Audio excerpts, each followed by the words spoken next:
شب معراج اور اس کی فضیلت۔ شب معراج اسلام کی نہایت عظیم اور بابرکت رات ہے۔ اسی رات اللہ تعالیٰ نے اپنے محبوب حضرت محمد مصطفیٰ صلی اللہ علیہ وآلہ وسلم کو مسجد حرام مکہ مکرمہ سے مسجد اقصی بیت المقدس تک سیر کروائی، جسے اسراء کہا جاتا ہے، اور پھر وہاں سے آسمانوں کی سیر کروائی، جسے معراج کہا جاتا ہے۔ ابتدا میں 50 نمازیں فرض ہوئیں، لیکن اللہ کے فضل سے انہیں 5 کر دیا گیا اور اجر 50 کا ہی رکھا گیا۔ معراج نبی کریم صلی اللہ علیہ وآلہ وسلم کے عظیم مرتبے اور اللہ کے کرب کی واضح دلیل ہے۔ اس واقعے نے ایمان والوں اور منکروں کے درمیان فرق واضح کر دیا۔ شب معراج میں کیا کرنا چاہیے؟ نفل نماز ادا کرنا، اللہ سے دعا اور استغفار کرنا، درود پاک کی کثرت کرنا، قرآن مجید کی تلاوت کرنا، اپنی زندگی کو نماز کے مطابق ڈھالنے کی کوشش کرنا۔ اور سب سے اہم شب معراج کا پیغام یہ ہے کہ یہ رات ہمیں یہ سبق دیتی ہے کہ نماز کو اپنی زندگی کا مرکز بنائے اور اللہ تعالیٰ سے اپنا تعلق مضبوط۔ شب معراج وہ مبارک رات ہے جس میں اللہ تعالیٰ نے اپنے محبوب نبی حضرت محمد مصطفیٰ صلی اللہ علیہ وآلہ وسلم کو ایک خاص اور معجزاتی سفر کروایا۔ یہ واقعہ ہجرت سے تقریباً 1 سال پہلے پیش آیا۔ ایک رات نبی کریم صلی اللہ علیہ وآلہ وسلم مسجد حرام مکہ مکرمہ میں تشریف فرما تھے کہ حضرت جبرائیل علیہ السلام آئے۔ انہوں نے نبی صلی اللہ علیہ وسلم کا سینہ مبارک چاک کیا، زمزم کے پانی سے دل کو دھویا اور ایمان و حکمت سے بھر دیا۔ پھر نبی صلی اللہ علیہ وآلہ وسلم کو ایک خاص سواری براق پر بٹھایا گیا۔ نبی کریم صلی اللہ علیہ وآلہ وسلم براق پر سوار ہو کر مسجد حرام سے مسجد اقصی بیت المقدس پہنچے۔ وہاں تمام انبیاء کرام جمع تھے اور نبی صلی اللہ علیہ وآلہ وسلم نے ان سب کی امامت فرمائی۔ پھر نبی صلی اللہ علیہ وآلہ وسلم سدرۃ المنتہا تک پہنچے، جہاں فرشتے بھی آگے نہ جا سکے۔ یہاں اللہ تعالیٰ نے اپنے محبوب صلی اللہ علیہ وآلہ وسلم سے خصوصی گفتگو فرمائی۔ اسی موقع پر اللہ تعالیٰ نے امت مسلمہ پر 50 نمازیں فرض فرمائی، جو بعد میں حضرت موسیٰ علیہ السلام کے مشورے سے کم ہو کر 5 وقت رہ گئیں، مگر اجر 50 کا ہی رکھا گیا۔ نبی کریم صلی اللہ علیہ وآلہ وسلم اسی رات مکہ واپس تشریف لے آئے۔ جب آپ صلی اللہ علیہ وآلہ وسلم نے یہ واقعہ لوگوں کو سنایا تو کچھ لوگوں نے انکار کیا۔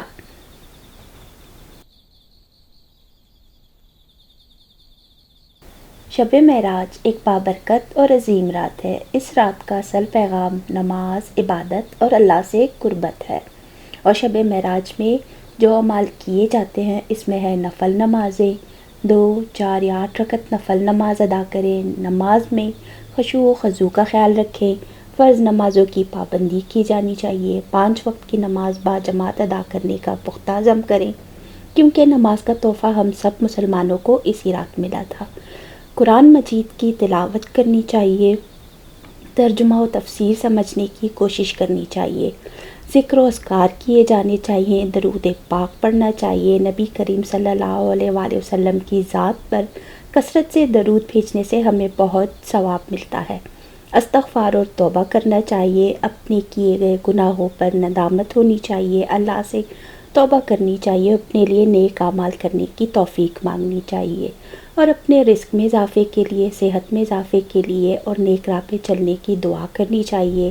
اپنے گھر والوں، اپنے دوست احباب، اپنے بچوں کے لیے، اپنے رشتہ داروں کے لیے، اور سب سے بڑھ کے اپنے لیے ڈھیروں جائز خواہشات اور دعاؤں کی ضرورت ہے ہمیں، تو ہم سب کو یہ دعائیں مانگنی چاہیے۔ اس رات میں مانگی گئی اللہ تعالیٰ سے ہر دعا قبول ہوتی ہے، جو نیک ارادے ہوتے ہیں وہ ہمارے پورے ہوتے ہیں۔ گناہوں کو چھوڑنے کا عزم کرنا چاہیے اور اپنے اخلاق اور کردار کو بہتر بنانے کی نیت کر کے اس رات تمام اعمال انجام دینے چاہیے اور اللہ سے دعا کرنی چاہیے۔ اکثر نادان لوگ اس رات کو شغل و میلے میں گزار دیتے ہیں، آتش بازی کرتے ہیں اور ہلڑ بازی کرتے ہیں، ایک دوسرے کے ساتھ ہلا گلا مچاتے ہیں، شور شرابہ ہوتا ہے، آتش بازی، پٹاخے بازی یہ سب ہوتی ہیں۔ تو ان سب چیزوں سے گریز کر کے ہمیں یہ پوری رات عبادت میں گزارنی چاہیے اور اگلے دن روزہ رکھنا چاہیے، اور اس روزے کا بھی بہت زیادہ ثواب ہے۔ نفلی روزہ ہے لیکن بہت زیادہ ثواب ملتا ہے۔ شب معراج صرف ایک سفر نہیں تھا، بلکہ اللہ تعالیٰ کی عظیم نشانیوں، انعامات اور سبقوں سے بھرپور رات تھی۔ اس مبارک رات میں کئی اہم واقعات پیش آئے۔ شب معراج میں نبی کریم صلی اللہ علیہ وسلم کا سینہ مبارک حضرت جبرائیل علیہ السلام نے چاک کیا، ان کے دل کو زمزم کے پانی سے دھویا اور ایمان و حکمت سے بھر دیا گیا۔ یہ روحانی پاکیزگی کی علامت تھی۔ نبی صلی اللہ علیہ وسلم کو ایک نورانی سواری براق پر بٹھایا گیا جو بجلی کی رفتار سے سفر کرتی تھی۔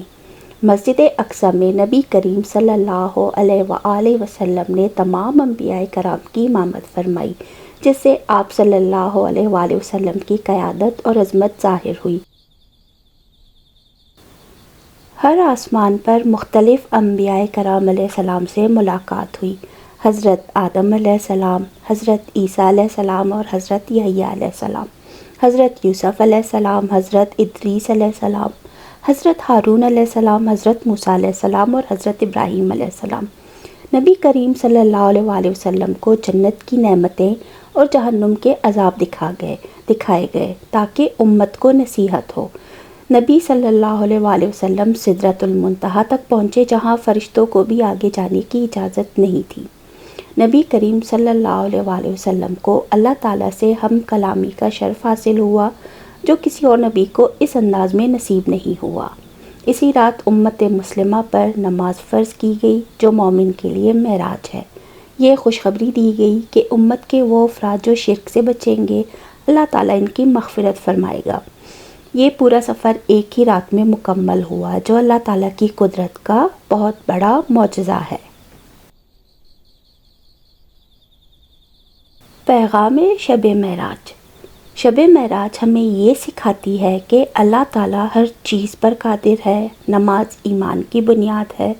نبی کریم صلی اللہ علیہ وآلہ وسلم کا مقام تمام مخلوق سے بلند تر ہے۔ اللہ تعالیٰ ہمیں اس واقعے سے سبق حاصل کرنے، اپنی زندگی سنوارنے کی توفیق عطا فرمائے، ہمیں نیک راہ پہ چلنے کی توفیق عطا فرمائے، برے کاموں سے دور رکھے، ہمیں، ہمارے بچوں کو، ہمارے گھر والوں کو، ہمارے دوست احباب جاننے والے سبھی کو اپنی حفظ و امان میں رکھے، ان کو تمام مشکلات سے دور رکھے، ان کی جو تمام جائز حاجات اور خواہشات ہیں وہ پوری ہوں۔ اپنے لیے دعا کرے، اپنے پیاروں کے لیے دعا کرے۔ شب معراج ایک عبادت کی رات ہے اور پوری رات عبادت میں گزارنے کا ہمیں بہت سارا ثواب ملتا ہے۔ تو اللہ تعالیٰ ہم سب کو یہ رات عبادت میں گزارنے کی توفیق عطا فرمائے۔ مجھے بھی اپنی دعاؤں میں یاد رکھیں، میں بھی آپ سب کے لیے دعا کروں گی۔ اور ولاگ پسند آئے تو لائک ضرور کیجیے گا، کامنٹ ضرور کیجیے گا اور میرا چینل شیئر بھی ضرور کیجیے گا۔ ملتے ہیں اگلے کسی ولاگ میں، فی الحال کے لیے اللہ حافظ۔